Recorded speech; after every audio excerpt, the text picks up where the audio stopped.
Hello students. अब आज का जो टॉपिक मैं लेकर आया हूं वो है ऑडिट रिस्क का topic.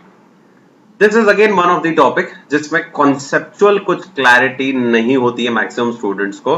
So let's have the conceptual clarity of the topic. Again I am just taking the fundamentals and the concept, क्योंकि अगर कॉन्सेप्ट क्लियर है तो बाकी फंडा भी आपको बहुत आसानी से समझ में आ जाएगा। So let's begin the components of audit risk, और ऑडिट रिस्क क्या होती है उसके बारे में बात करते हैं। ठीक है, सबसे पहले मैं आपको ऑडिट रिस्क का फंडा बताया था। देखो, जब मैं किसी स्टूडेंट से पूछता हूं कि what do you mean by audit risk, और जो वर्ड इंटरप्रिटेशन आप लोगों का भी कभी कभी ऐसा ही होता है कि ऑडिट रिस्क का मतलब सर रिस्क जो ऑडिट में है, या रिस्क की ऑडिटर जो है वो क्या कर सकता है, ऑडिट करने के बाद भी रिस्क बच जाएगी यही रिस्क के ऑडिट में। और आपका जो सोचना है बिल्कुल सही है, उस पर कोई डाउट नहीं है। सो ऑडिट रिस्क का फंडा तो मैक्सिमम स्टूडेंट जो है उनको कॉन्सेप्चुअली भी समझ में आता है। नहीं समझ में आया तो मैं आपको थोड़ा सा समझा दूं, लेकिन इसके बाद का जो टॉपिक ऑडिट रिस्क का कंपोनेंट्स इसके, उसमें हमेशा कंफ्यूजन रहता है कि क्या होते हैं components, risk of material misstatement क्या होता है, डिटेक्शन रिस्क क्या होता है, उसमें थोड़ा कंफ्यूजन है। तो पहले मैं एक बार बेसिक से ही शुरू कर रहा हूं। ठीक है, ऑडिट रिस्क का मतलब क्या है, ठीक है, ऑडिट रिस्क का लॉजिक क्या है, सुनना। देखो, ऑडिट रिस्क का मतलब ये है कि एज एन ऑडिटर अगर आपने ऑडिट कर लिया तो क्या आप सेटिस्फाइड हो कि हाँ आपने सारे मिसस्टेटमेंट्स ढूंढ लिए होंगे।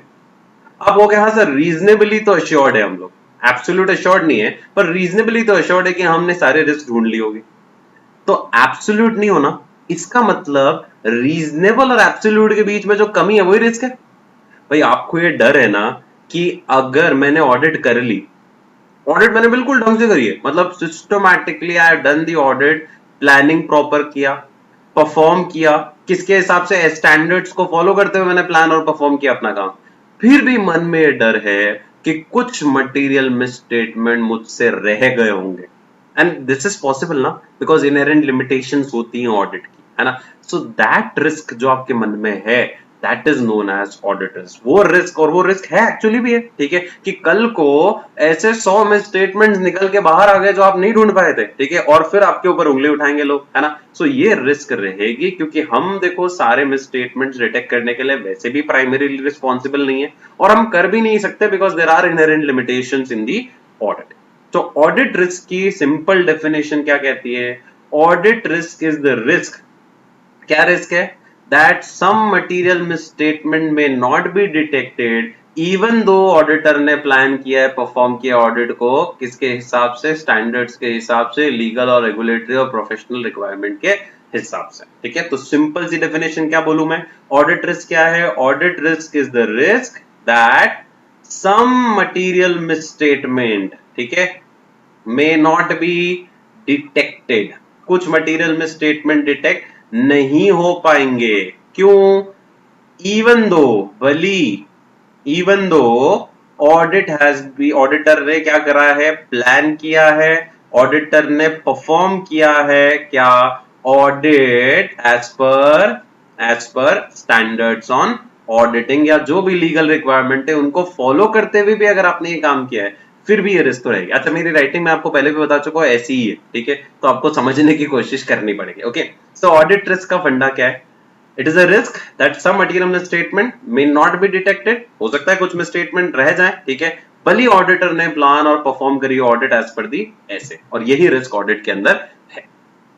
अब इस रिस्क के कंपोनेंट्स की मैं बात करूं तो ऑडिट रिस्क तो मैंने आपको समझा दिया, ठीक है। तो अगर आप इसको दूसरी भाषा में भी देख सकते हो, एक लैंग्वेज और ले सकता हूं मैं आपको समझाने के लिए, एक लैंग्वेज और लू, ये लैंग्वेज ले लेते हैं। ऑडिट रिस्क मतलब रिस्क कि जो आपने ओपिनियन दी वो गलत हो सकती है। रिस्क दैट ऑडिटर में एक्सप्रेस इनअप्रोप्रिएट ओपिनियन, ठीक है, ये भी रिस्क है। भाई मैंने ओपिनियन दे दी, कल को वो ओपिनियन गलत भी हो सकती है, क्योंकि जो मिसस्टेटमेंट निकल के नहीं आया, मेरे को लगा नहीं होंगे तो मैंने अनक्वालिफाइड ओपिनियन दे दी, जबकि बाद में पता चला इतने सारे मिसस्टेटमेंट हो है, तो इसका मतलब मुझे क्वालिफाइड एडवाइस देनी पड़ेगी, और ये रिस्क आपको ऑडिट करने के बाद रहेगी रहेगी। क्या? दैट द ऑडिटर में express what, that the auditor में एक्सप्रेस एन इनअप्रोप्रिएट ओपिनियन। आगे की लाइन वही यूज कर सकते हो आप, इवन दो दी ऑडिटर ने प्लान और परफॉर्म किया ऑडिट किसके हिसाब से, ऐसे के हिसाब से, फिर भी ये डर उसके मन में है कि मैंने जो ओपिनियन दी है वो गलत हो सकता है। क्लियर? ठीक है, तो दोनों फंडे मैं आपको बता देता हूं, आप देख लो। It is the risk that the auditor may give an inappropriate opinion on the financial statement, thus it is the risk that the auditor may fail to express an appropriate opinion। मतलब एक तो या तो उल्टा बोल रहे हैं, सीधा बोल लो कि या तो वो अप्रोप्रिएट ओपिनियन नहीं दे पा रहा है या वो उसने इनअप्रोप्रिएट ओपिनियन दी है, ये रिस्क उसके मन में रहेगी। और हो सकता है ये रिस्क ना भी हो, पर ये इशू आपके सामने हमेशा आता है जब भी आप ऑडिट करते हो। आपके मन में हल्का सा डर हमेशा रहता है, यार मैंने ऑडिट तो कर ली है लेकिन फिर भी मुझे डर है कि कहीं कल को कोई मिसस्टेटमेंट्स, और क्योंकि कुछ फ्रॉड्स ऐसे होते हैं ना, आपने सुना है ना फ्रॉड और एरर्स के बारे में, तो यूनिट 1 में भी आपने पढ़ा हुआ होगा, फर्स्ट यूनिट में, कि फ्रॉड जो है वो कभी कभी मैनेजमेंट इंटेंशनली उसको कंसील करने की कोशिश करता है, छुपाने की कोशिश करता है, और अगर आपको वो नजर नहीं आए तो आपकी गलती नहीं है, बट आपके मन में ये डर रहेगा हमेशा कि मैंने जो ओपिनियन दी है वो गलत हो सकती है। ठीक है, फाइन। अब जो इसका मेन कॉन्सेप्ट है, कौन सा? Components of audit risk. और यहां पे आके अब मैं आपको लॉजिक समझाऊंगा, जो मेन फंडा बहुत सारे स्टूडेंट्स को कम समझ आता है, उस पर अपन डिस्कशन कर रहे हैं। ठीक है, ध्यान से सुनो, कंपोनेंट्स की बात करो। ऑडिट रिस्क को दो टुकड़ों में बांटा हुआ है। ठीक है, पहला टुकड़ा, दूसरा टुकड़ा। पहला, रिस्क ऑफ मटेरियल मिसस्टेटमेंट, और दूसरा टुकड़ा है detection risk. Risk of material में स्टेटमेंट शुरू से ही आपने देखा हुआ है, ऐसे 200 के अंदर भी, मेरे पिछले वीडियोस में भी आप लोगों ने देखा है कि रिस्क ऑफ मटेरियल में स्टेटमेंट को आइडेंटिफाई करना बहुत जरूरी है। मैंने कुछ वीडियोस में ये भी बताया था कि रिस्क ऑफ मटेरियल में स्टेटमेंट जब आप रिस्क असेसमेंट प्रोसीजर लगाते हो, ठीक है, उसमें आपको देखना, एक वीडियो ये भी था हमारे पास। तो अब मैं आपको उसी के बारे में डिटेल अब बता रहा हूं। ठीक है, कि risk of material miss statement जो होती है वो वापस दो टाइप की होती है, इनहेरेंट रिस्क और एक कहलाती है कंट्रोल रिस्क। ठीक है, तो मैं इन दोनों के बारे में आपको बता रहा हूं, इनहेरेंट रिस्क के बारे में और कंट्रोल रिस्क के बारे में। ओके, पहले क्या होता था, सम इयर्स बैक हम लोग ऐसे बोलते थे ऑडिट रिस्क कितनी? 3, इनहेरेंट, कंट्रोल, डिटेक्शन। लेकिन अब नहीं बोल सकते, अब इनहेरेंट रिस्क और कंट्रोल रिस्क को एक हेड में डाल दिया, जो कि है कौन सा? Risk of material misstatement. और डिटेक्शन रिस्क को अलग हेड में डाल दिया, और उसका लॉजिक भी आपको समझ में आएगा थोड़ी देर में भी आपको। ठीक है, सुनना। तो ऑडिट रिस्क के कंपोनेंट्स को दो टुकड़ों में बांटा है, पहला रिस्क ऑफ मटेरियल मिसस्टेटमेंट, दूसरा डिटेक्शन रिस्क। पहले मैं आपको रिस्क ऑफ मटेरियल मिसस्टेटमेंट की बात बताता हूं। ठीक है, उसमें भी इनहेरेंट और कंट्रोल रिस्क। इनहेरेंट रिस्क क्या है, कंट्रोल रिस्क क्या है, और डिटेक्शन रिस्क क्या है? अब मैं अपनी लैंग्वेज में आ रहा हूं, अपने कॉन्सेप्ट के तरीके को अलग तरीके से समझाने पे हमेशा की जरूरत, मैं आपको अपना स्टाइल डेवलप करके बता रहा हूं। ठीक है, सुनना मेरी बात। सबसे पहले जब भी आप चेकिंग करते हो, क्या चेक करते हो? जब आप ऑडिट करने जा रहे हो और आपको चेकिंग करनी है, तो आप हमेशा पहले रिस्क असेसमेंट प्रोसीजर लगाते हो। ठीक है, पिछले वीडियोस में भी देख सकते हो अगर आपको अभी इसमें कोई डाउट है तो। रिस्क कौन सा वाला वीडियो देखना है? ऑडिट प्रोसीजर वाला वीडियो देखना। तो जो ऑडिट प्रोसीजर वाला टॉपिक है, कंप्लायंस और सब्सटैंटिव, जिसमें मैंने आपको समझाया, उसी में मैंने आपको रिस्क असेसमेंट प्रोसीजर भी समझाया था, तो आप पिछले वीडियोस के हेड में जाके देख सकते हो। ओके, इनहेरेंट रिस्क क्या होती है? मैंने शुरू किया चेक करना अकाउंट्स को, मैंने इंटरनल कंट्रोल को अभी तो देखा ही नहीं, इग्नोर कर दिया, बात ही नहीं कर रहा हूं मैं इंटरनल कंट्रोल्स की। मैंने अकाउंटिंग सिस्टम को देखना शुरू किया बिना इंटरनल कंट्रोल्स को देखे हुए। कंट्रोल लगे नहीं लगे मेरे को कोई लेना देना नहीं है। और उसमें मुझे क्या नजर आ रही है? वीकनेस।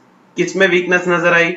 अकाउंटिंग सिस्टम के अंदर। हो सकता है एम्प्लॉय ने कुछ गड़बड़ कर रखी हो, एम्प्लॉय को इतना समझ में नहीं आता हो कि किस तरह से टैली के अंदर एंट्रीज करते हैं, तो वीकनेस मुझे नजर आई कि इसमें अकाउंटिंग सिस्टम में।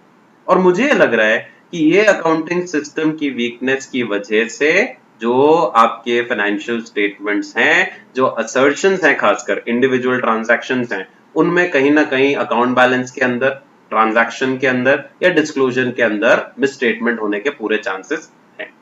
तो ये वीक अकाउंटिंग सिस्टम। अच्छा, इसमें मैंने किसको कंसिडर नहीं किया? विदाउट कंसिडरिंग, किसको कंसिडर नहीं किया? मैंने इंटरनल कंट्रोल्स को बिल्कुल भी कंसिडर यहां नहीं किया। ठीक है, बिना इंटरनल कंट्रोल्स को देखे हुए मैंने ये पाया कि यहां पर अकाउंटिंग में ये गड़बड़ है। ठीक है, उस अकाउंटिंग की गड़बड़ को रोकने के लिए फिर कंट्रोल लगाया होगा किसने? मैनेजमेंट ने। तो कंट्रोल रिस्क का मतलब क्या हुआ कि जो वीक अकाउंटिंग सिस्टम को रोकने के लिए कंट्रोल लगाया, उससे भी वो रिस्क नहीं रुक रही है। मतलब आपका इंटरनल कंट्रोल भी क्या है? बहुत कमजोर है। अब मैं इन दोनों के लिए आपको एक लॉजिक समझा रहा हूं, सुनो। ये दोनों को एक हेड में लेने का एक लॉजिक भी, और वो क्या है, ये दोनों रिस्क किसके हाथ में होती है, मैनेजमेंट के हाथ में। और ये वाली रिस्क जब मैं आपको बताऊंगा अभी थोड़ी देर में, तो ये ऑडिटर के हाथ में होती है, इसलिए इसको अलग कर रखा है और इसको अलग कर रखा है।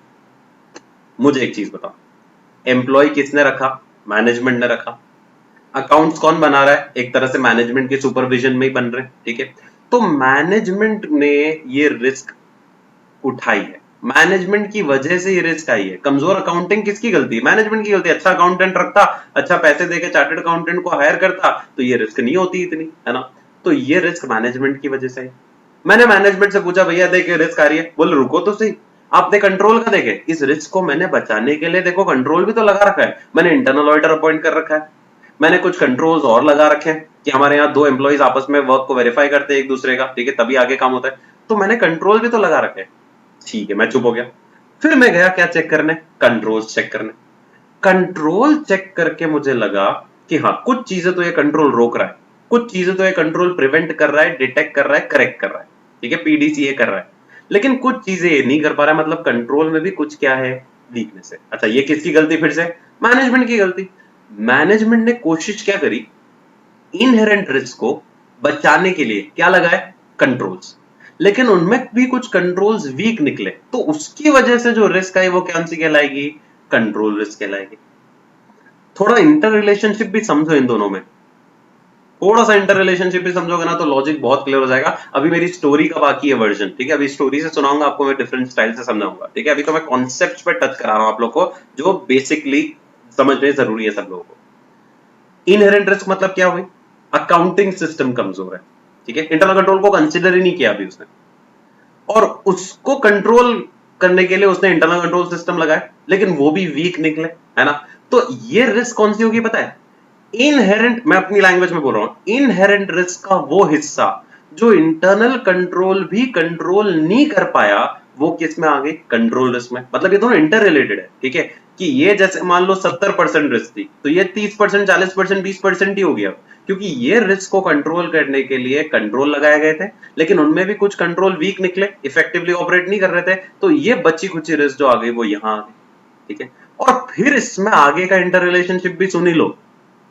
चलो, तो ये दो काम तो किसके हाथ में, मैनेजमेंट के हाथ में, ठीक है। अब ऑडिटर ने देखा, अच्छा इनहेरेंट रिस्क ये थी, कंट्रोल तुमने लगाए लेकिन फिर भी रिस्क बच गई, तो मतलब नेट ऑडिटर के सामने एक रिस्क नजर आ रही है कि 70% ये था, कंट्रोल लगाने के बाद अब 20% बची। अब 20% जो बची वो तो मुझे सुधरवानी, 20% जो बची अब वो मुझे हेल्प करनी है इंप्रूव करवाने में। लेकिन ऑडिटर भी क्या रहा, वीक, क्या लगाने में, अपने ऑडिट के प्रोसीजर, ठीक है। ऑडिट प्रोसीजर्स का वीडियो पहले है। ऑडिट प्रोसीजर मतलब वो रिस्क असेस नहीं कर पाया ढंग से, ऑडिट प्रोसीजर मतलब जो वो कंप्लायंस प्रोसीजर और रिस्क सबस्टैंडर्ड प्रोसीजर नहीं लगा पाया, और उसकी वजह से जो 20% रिस्क ऑडिटर को डिटेक्ट करनी चाहिए थी, ठीक है, उसको हटवानी चाहिए थी वो रिस्क, वो नहीं हटवा पाया, वो कौन सी कहलाएगी, डिटेक्शन। नहीं समझ में आया, कोई दिक्कत नहीं, अब आएगा समझ में, होल्ड करो, ठीक है। Now listen to a story and come back to this topic, okay. एक स्टोरी समझा रहा, सुनना। आप बहुत सारे लोग टी लवर्स हो, चाय लवर्स हो, ठीक है। चाय बनाना सबको आता है, चाय बनाने का प्रोसेस सबको मालूम। So I am just explaining a bit कि चाय कैसे बनती, ठीक है। आपका अपना तरीका हो सकता है, कस्टमाइज कर सकते हो, मैं बेसिक पे बात कर रहा हूं। मेरे को एक कप चाय बनानी है, क्योंकि एक ऑडिटर भाई साहब मेरे यहाँ पे आया है। मैं कौन, मैं मैनेजमेंट, ठीक है।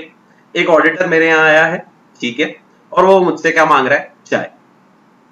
मैंने सबसे पहले क्या लिया, एक पैन लिया, एक पतीला लिया, उसके अंदर मैंने 1 कप या 3/4 कप दूध डाला और थोड़ा पानी डाला। बाय डिफॉल्ट आजकल पानी दूध में इंक्लूड होता है, तो मैंने सीधे 1 कप दूध डाल दिया, ठीक है। चाहो तो पहले पानी गर्म कर लो, वो आपके पास ऑप्शन पे है, ओके। उसमें मैंने चाय की पत्ती डाली, ठीक है। उसके अंदर मैंने शुगर डाली टेस्ट के अकॉर्डिंगली, उसके अंदर मैंने बाकी जो मसाला होता है टी मसाला वो ऐड कर दिया, उसको बॉईल होने दिया, बॉईल हो गया। बॉईल होने के बाद मैंने उसको गैस ऑफ करके उस पर्टिकुलर पतीले से मैंने किस में डाला, उसको कप में डाला, और कप और पतीले के बीच में क्या रखा, जो आपकी क्या होगी, जानते हो ना जिससे आप लोग, ठीक है। तो वो बीच में आपने रख लिया ताकि पत्ती सारी उसी के अंदर रुक जाए और फिर उसके बाद कप में जो है वो चाय आ जाए।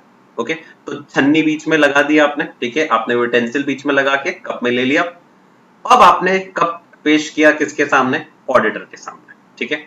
और अब ऑडिटर ने उस टी को पीना है, ऑडिटर उस टी को पिए। अब इस कहानी में रिस्क कहां है सर, आ रहे, होल्ड, सुनो मेरी बात। आपने जब चाय बनाई थी तो उसमें कुछ रिस्क थी क्या, पत्तियां जो आपने डाली है, क्योंकि अल्टीमेटली आप पत्ती बाद में नहीं चाहिए, वो आपको हटानी है पत्तियां, लेकिन आपने डाली वो पत्ती उसमें, क्यों डाली, क्योंकि उसके बिना चाय नहीं बन सकती। तो ये कौन सी रिस्क कहलाएगी, इनहेरेंट रिस्क, कि आपने जो चाय बनाई, यहां पर चाय आपका एक तरह से फाइनेंशियल स्टेटमेंट है, अकाउंटिंग सिस्टम है, ठीक है, उसमें वीकनेस रहेगी ही रहेगी, आप उसको अवॉइड नहीं कर सकते भाई, आप कितना भी कर लो, कुछ ना कुछ वीकनेस तो अकाउंटिंग सिस्टम में रहनी ही है, आप उसको अवॉइड कर ही नहीं सकते, पॉसिबल ही नहीं आपके लिए उसको अवॉइड करना, ठीक है। तो यहां पर जो चाय की पत्ती थी वो क्या थी, इनहेरेंट रिस्क। लेकिन अच्छा, ये पत्ती किसने डाली, मैंने, मैनेजर ने। अब मुझे मालूम है कि ये पत्ती मुझे हटानी है, तो उसके लिए मैंने क्या ऐड किया, उसके लिए मैंने क्या लगाया, उसके लिए मैंने कंट्रोल्स लगाए, उसके लिए मैंने क्या लगाया, कंट्रोल्स, ठीक है, किसके लिए, उस पर्टिकुलर पत्ती को हटाने के लिए। तो let's suppose with figures and facts के साथ अपन डिस्कस कर रहे हैं, मैंने इनहेरेंट रिस्क कितनी रखी, 100 पत्ती डाली थी, लेकिन उसके बाद मैंने छन्नी लगा दी, ठीक है। तो छन के उसमें पत्ती सारी की सारी हट जानी थी, लेकिन हो सकता है मेरी छन्नी, मेरी जो वो यूटेंसिल है वो इतनी प्रॉपर नहीं थी, तो उस केस में उसमें छोटे छोटे दाने जो है वो निकल के किस में आ गए, कप में। कितने दाने कप में आ गए, 8 दाने कप में आ गए। 92 तो रुक गए उसी के अंदर, ठीक है, लेकिन 8 जो छोटे छोटे जो पीसेस थे पत्ती के, वो निकल के किस में आ गए, कप में। और क्यों आए पता है, क्योंकि आपका कंट्रोल क्या था, वीक था। तो ये 8% रिस्क बच गई, मतलब ये दोनों मिला के नेट अभी कितनी रिस्क बची है, 8। तो ये दोनों किसके हाथ में थे, मैनेजमेंट के हाथ में। अब ऑडिटर आया, ऑडिटर ने वो चाय का कप लिया और उस चाय के कप में उसको दो जो दाने हैं, दो वो ऊपर फ्लोट करते हुए दिख गए। तो दो जो उसके छोटे छोटे पीसेस थे उसको दो ऊपर फ्लोट करते हुए दिख गए। तो जब ऑडिटर को ये दो दाने ऊपर दिख गए फ्लोट करते हुए, तो फिर उसका दिमाग चालू हो जाना चाहिए, उसको अपना ऑडिट प्रोसीजर लगाना चाहिए, उसको स्केप्टिज्म जगा देना चाहिए कि यार उसको क्या करना चाहिए, उसको फिर वहां पर मैनेजमेंट से एक स्पून मंगाना चाहिए या खुद एक स्पून लेके जाना चाहिए और एक बार स्टेयर करना चाहिए, ताकि नीचे और बेस पे अगर कोई छोटे छोटे दाने और हो तो वो ऊपर आ जाए, ताकि वो सारे रिस्क को हटा सके। लेकिन ऑडिटर ने ऐसा नहीं किया, ऑडिटर बहुत लेजी था, उसने ऑडिट प्रोसीजर नहीं लगाया, उसने जो दो दाने ऊपर दिख रहे थे ना, खाली उनको हटा दिया, बाकी नीचे स्टेयर करके देखा ही नहीं। इसका मतलब ऑडिटर के प्रोसीजर वीक है और वो रिस्क डिटेक्ट नहीं कर पाया जो उसको करनी चाहिए थी, ठीक है। क्यों नहीं कर पाया, क्योंकि उसके प्रोसीजर वीक थे, है ना। तो 8 दाने में से, अब 8 ऑडिटर के लिए एक तरह से 8 इज 100%, ऑडिटर के लिए तो 8 इज 100%, बिकॉज उसके सामने 8 रिस्क आई, तो मतलब 100% उसके सामने 8 है। और उसमें से वो कितनी रिस्क डिटेक्ट कर पाया, सिर्फ 2 निकाल पाया, मतलब 25%। 8 का 2 कितना हुआ, 25%। तो 8 का 25% ही वो निकाल पाया, मतलब रिस्क कितनी बच गई, 75 रिस्क बच गए, क्योंकि डिटेक्शन रिस्क कितनी बची, 75। तो 25 तो उसने ढूंढ लिया, उसके लिए बची कितनी, 75। तो मतलब नेट रिस्क कितनी बची, 6। शॉर्ट में बताऊं, फॉर्मूला बना दिया मैंने इनडायरेक्टली आपके लिए, किसका, ऑडिट रिस्क का। देखो formula, audit risk is equal to risk of material misstatement into detection risk, या इसको थोड़ा सा एक्सपांड कर दूं, inherent risk into control risk into detection risk. Into क्यों किया, समझ में आया। मैक्सिमम लोगों को ये कमजोरी है, ठीक है, कि आप लोग को ये ही नहीं पता है कि यहाँ इंटू क्यों करते हैं, यहाँ प्लस नहीं आता है। प्लस में तो क्या होता है, प्लस में तो ऐड हो जाएगा, ठीक है, प्लस में तो प्लस प्लस करते जाओगे तो ऐड हो जाएगा। यहाँ पर हम लोग मल्टीप्लाई करेंगे उसको, क्यों मल्टीप्लाई करेंगे, क्योंकि यहाँ रिस्क कम होती जा रही है, ठीक है। This is not an addition, this is multiplication, ठीक है। सो ऑडिट रिस्क ये 100 थी, ठीक है, फिर 8% बची तो नेट हो गई 8, और उसके बाद 75 और बची तो नेट हो गई कितनी, 6 रिस्क। प्लस नहीं करेंगे, मल्टीप्लाई करेंगे, क्योंकि ये सब इंटर रिलेटेड है। इनहेरेंट रिस्क, हम कमजोर अकाउंटिंग सिस्टम, उसके लिए कंट्रोल लगाया, कंट्रोल के बाद भी रिस्क बच गई, तो कंट्रोल रिस्क। और ऑडिटर ने उसके बाद उसको चेक किया और उसने ढंग से नहीं चेक किया तो डिटेक्शन रिस्क बच गई। So this is the concept जो मैं आपको समझाना चाहता हूं। आया समझ में? ठीक है। अब इसका एक लॉजिक और समझा देता हूं, उसको भी साथ में देखें। लॉजिक देखना साथ में, मैं आपको ओरिजिनल लैंग्वेज पे भी लेके जा रहा हूं और ओरिजिनल लैंग्वेज के साथ इसके लॉजिक पे भी बात करते हैं अपन। ठीक है, ओरिजिनल लैंग्वेज पे आ जाओ। क्या लिखा है? कंपोनेंट ऑफ ऑडिट रिस्क दो है, रिस्क ऑफ मटेरियल स्टेटमेंट, उसमें inherent risk. Original language tough है बट लॉजिक अगर याद होगा तो बहुत इजीली याद हो जाएगी। सुनना, इनहेरेंट रिस्क का मतलब क्या है? ये ससेप्टेबिलिटी है, ये शक है। ससेप्शन मतलब क्या होगा? सस्पिशन है, मतलब मेरे को शक है कि एक असर्शन के अंदर, अब वो असर्शन चाहे तो क्लास ऑफ ट्रांजैक्शन हो, ठीक है, चाहे तो वो अकाउंट बैलेंस हो, चाहे डिस्क्लोजर हो, ठीक है, तीन ही असर्शंस होते हैं, class of transaction, account balance, disclosure. तो मुझे ये शक है कि एक असर्शन के अंदर मिसस्टेटमेंट हो सकता है और वो मिसस्टेटमेंट मटेरियल हो सकता है, या तो अकेला आइटम ही मटेरियल हो या फिर दो चार पांच एग्रीगेट आइटम मिला के मटेरियल हो रहे हैं। और ये सब जो है मुझे कब कंसिडर करना है? इंटरनल कंट्रोल को कंसिडर करने से पहले कंसिडर करना है। लैंग्वेज भली बड़ी है लेकिन लॉजिक में आपको वापस बताऊं तो बहुत इजीली लैंग्वेज भी याद हो जाएगी। सिंपल लॉजिक सुनो। इनहेरेंट रिस्क मतलब आपको ये डर है कि अकाउंट्स में, अकाउंट्स मतलब असर्शंस के अंदर, असर्शन मतलब class of transaction, account balances और डिस्क्लोजर में मिस स्टेटमेंट हो सकते हैं, ये आपको शक है। और वो मिस स्टेटमेंट जो होंगे वो मटेरियल हो सकते हैं, ये भी डर है आपको। और वो मटेरियल इंडिविजुअल भी हो कि एग्रीगेट भी हो। और ये सब शक कब क्रिएट हुआ? अभी तक कंट्रोल्स को कंसिडर नहीं किया मैंने। इंटरनल कंट्रोल को कंसिडर करने से पहले जो मुझे डर है, शक है कि इस पर्टिकुलर असर्शन के अंदर मटेरियल में स्टेटमेंट हो सकते हैं, उसको बोलते हैं इनहेरेंट रिस्क। इसको आप सिंपल लैंग्वेज में भी लिख सकते हो। क्या? द ससेप्शन या ससेप्टेबिलिटी कि assertions में there are chances of misstatement that could be material, या there are chances of material misstatement before considering any internal control. Risk क्या होगी? रिस्क अगेन ये डर है आपको कि मिस स्टेटमेंट हो सकते हैं, वापस वही असर्शन में, account balance, class of transaction, और वो मटेरियल भी हो सकते हैं इंडिविजुअली, एग्रीगेट। और मेरे को डर ये है कि वो रिस्क जो है वो प्रिवेंट नहीं हो पाएगी, डिटेक्ट नहीं हो पाएगी, करेक्ट नहीं हो पाएगी on a timely basis by the entities internal control. मतलब मुझे ये डर है कि एंटिटी के इंटरनल कंट्रोल सिस्टम कमजोर हैं। एंटिटी के इंटरनल कंट्रोल सिस्टम से ये रिस्क जो मेरे को लग रहा है कि मिस स्टेटमेंट की रिस्क है असर्शन में, वो प्रिवेंट नहीं हो पाएगी, करेक्ट नहीं हो पाएगी, डिटेक्ट नहीं हो पाएगी, ये कंट्रोल रिस्क। और तीसरी कौन सी है? Detection risk. ठीक है, रिस्क की ऑडिटर डिटेक्ट नहीं कर पाएगा मिस स्टेटमेंट। क्यों नहीं कर पाएगा? क्योंकि उसके प्रोसीजर कमजोर होंगे एक तरह से। So auditor will not be able to detect. ये रिस्क जो है वो डिटेक्शन रिस्क कहलाती है। ठीक है, और रिस्क हमेशा दो लेवल पे मिलती है, ये आपको मालूम है, मैं पिछले वीडियोस में भी बता चुका हूं ये चीज आपको। असर्शन लेवल जो इंडिविजुअल आइटम्स होते हैं, और ओवरऑल फाइनेंशियल स्टेटमेंट मतलब जिसपे आप इसका अल्टीमेट इंपैक्ट जो है वो वेरीफाई करते हो। अच्छा, रिलेशनशिप समझा दूं मैं अभी, वैसे मैंने आपको पीछे चार्ट में समझाया रिलेशनशिप इनके बीच में। क्या कि सबसे पहले क्या होती है? Inherent risk. और मैनेजमेंट फिर उस इनहेरेंट रिस्क के खिलाफ कैसे रिएक्ट करता है? इंटरनल कंट्रोल्स लगा के। इसलिए इनहेरेंट रिस्क और कंट्रोल रिस्क तो दोनों इंटर रिलेटेड है क्योंकि दोनों मैनेजमेंट के हाथ में है। इसीलिए ऑडिट रिस्क जब शुरुआत में चालू होती है तो कंबाइंड पहले हम असेसमेंट करते हैं किसका? इनहेरेंट और कंट्रोल रिस्क का।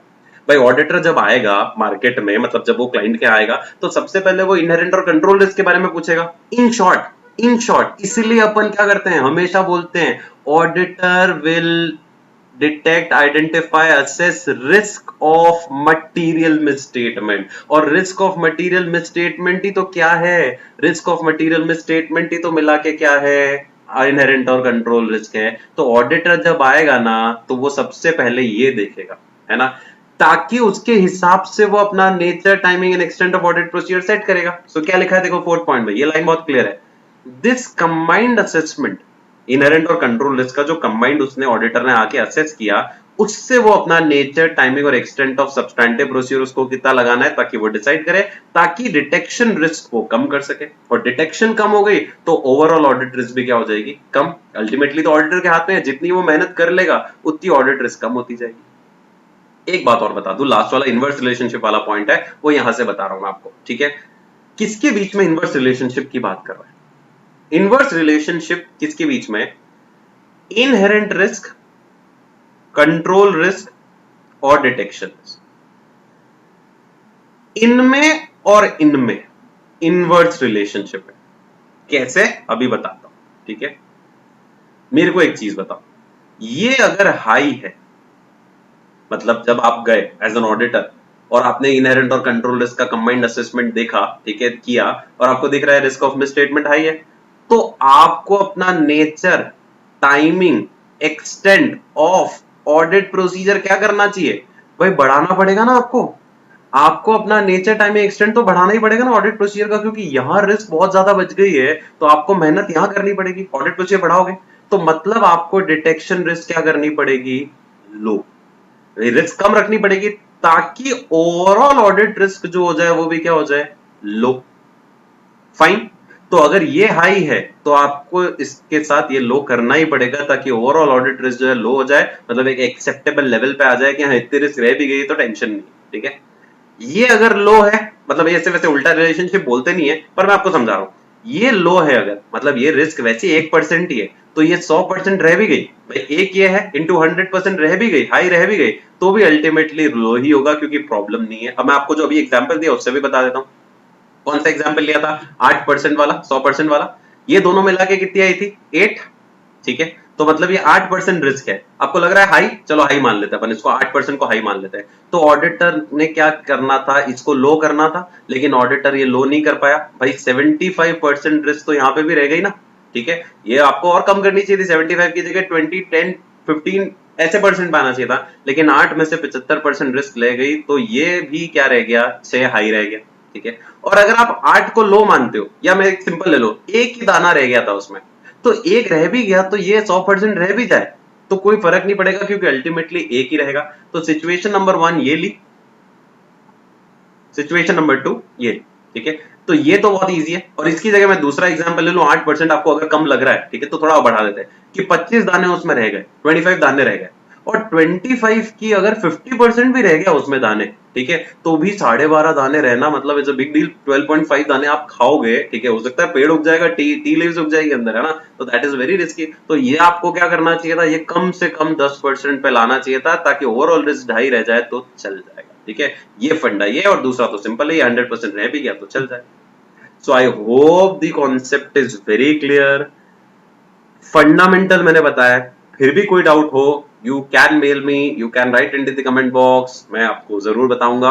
और भी कोई टॉपिक समझना है आपको, फंडामेंटल जिसमें क्लैरिटी चाहिए ऑडिट के अंदर, I am ready to serve you. So that's it from my side.